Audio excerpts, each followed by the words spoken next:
Hello अस्सलाम वालेकुम। आप देख रहे हैं यूट्यूब चैनल डॉक्टर जलील असलम ऑफिशियल और आप हर रोज नई वीडियो देखते हैं। मैं हर रोज नए कंटेंट लिए आता हूं, नई गुफ्तगू के साथ, नई बातों के साथ। आज मेरी गुफ्तगू है 10 राजाओं की जंग कैसे। पुराने पंजाब, कदीम पंजाब की तारीख का एक फैसला कुन मार्का था। कदीम हिंदुस्तान की तारीख को अगर हम स्टडी करते हुए लोग मूरिया और अशोका की सल्तनतों का जिक्र करते करते हैं, मगर उनकी नजरों से वेदिक दौर का ये मार्का ओझल रहता है, जिसने हिंदुस्तान की तारीख का रुख मोड़ दिया था। उस मार्के को 10 राजाओं की जंग के नाम से याद किया जाता है। यह हिंदुस्तान की वो कदीम तरीन जंग है जिसका दस्तावेजात में रिकॉर्ड मौजूद है।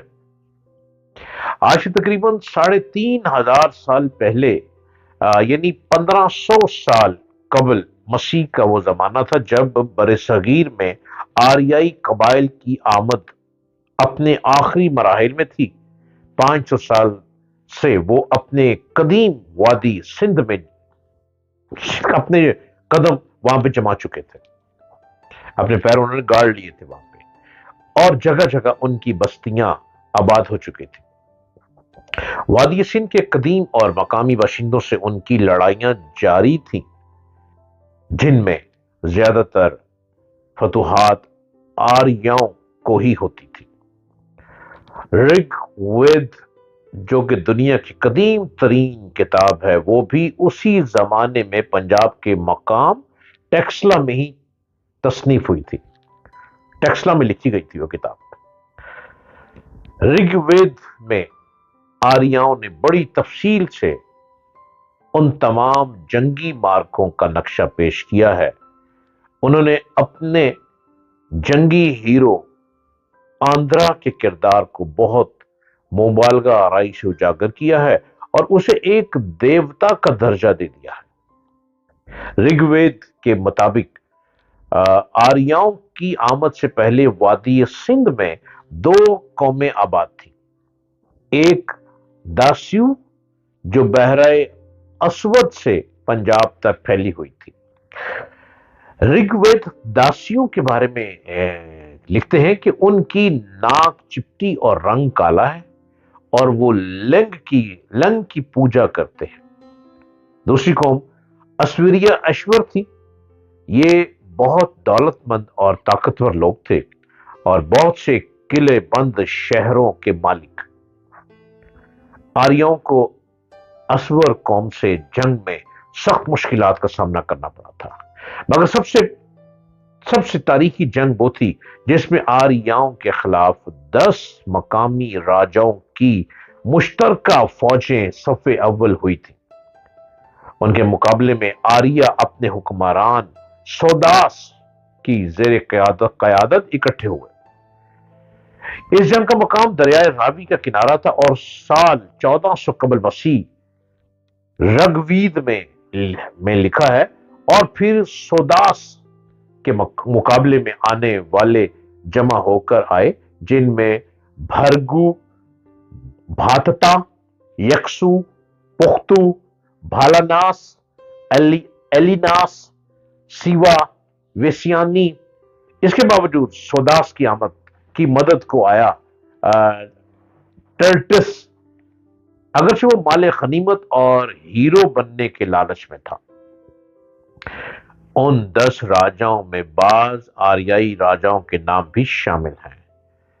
इससे अंदाजा होता है कि जंग आर्या यलगार के आखिरी दिनों में उस वक्त लड़ी गई थी जब बहुत से आर्याई कबीले वादी सिंध में रिहाइश इख्तियार कर चुके थे और मकामी बाशिंदों की तरह उनका मुफाद भी उसी में था कि नए हमलावरों को मुल्क में दाखिल ना होने दिया जाए। उस जंग की बड़ी वजह तो यही थी कि मकामी हुक्मरान और वो आर्याई हुक्मरान जो मकामी राजाओं से मिल गए थे, नहीं चाहते थे कि नए आने वाले आर्याई हमलावर मजीद इलाकों को फतह करें। البتہ آریائی ذرائع یہ بھی بتاتے ہیں کہ مقامی راجاؤں کا منصوبہ تھا کہ وہ دریائے راوی کا رخ موڑ کر مخالف قبائل کو زمینوں کو نقصان پہنچائیں، جن جنگ میں شکست کھانے کے بعد ان کا یہ منصوبہ ناکام ہو گیا۔ 10 راجاؤں کی جنگ نے پنجاب کا سیاسی منظرنامہ تبدیل کر دیا۔ پورس قبیلہ جو دریائے جہلم سے مشرق کے علاقے پر قابض تھا اور جس نے آریائی حملہ آوروں کے خلاف جنگ کی تھی، شکست کھانے کے بعد وہ بھی آریاؤں کا اتحادی بن گیا۔ اس جنگ نے کوروؤں کے اتحاد کو جنم دیا، جس نے آگے بڑھ کر پنجاب کے شمال مشرقی علاقے پر قبضہ کر کے اپنی سلطنت قائم کی۔ اس جنگ میں کامیابی کے بعد آریائی اقوام نے وادی سندھ، پنجاب اور شمالی ہندوستان پر مکمل کنٹرول حاصل کر لیا۔ پنجاب کی تاریخ کچھ یوں بتاتی ہے: جاگو پنجابیوں جاگو، اس دھرتی سے کرو پیار، یہ دھرتی سونا اگلتی ہے، یہ دھرتی سونا دیتی ہے، اس دھرتی پہ لگنے والی فصل کیا ہیرے جواہرات بھرتی ہے۔ اب ہم نے کیا کیا؟ ہم نے اپنی زمینوں کو جہاں پہ ہیرے جواہرات جیسی فصل اگتی ہے، ہم نے نام نہاد سوسائٹیوں کے حوالے کر دیا۔ اب یہ خوبصورت پنجاب سوسائٹیوں کے ذمے آ چکا۔ اب سوسائٹیوں نے اس زرخیز زمین کو ختم کر کے سوسائٹیاں کام کر دیں اور سوسائٹیاں قائم ہو گئیں۔ لوگ اس سوسائٹیوں کو لیے پھرتے ہیں، کسی کو پلاٹ ملتا ہے، کسی کو نہیں ملتا، نہ زرخیز زمین رہی، نہ کسی کو گھر ملا۔ ہائے رے میرا پنجاب!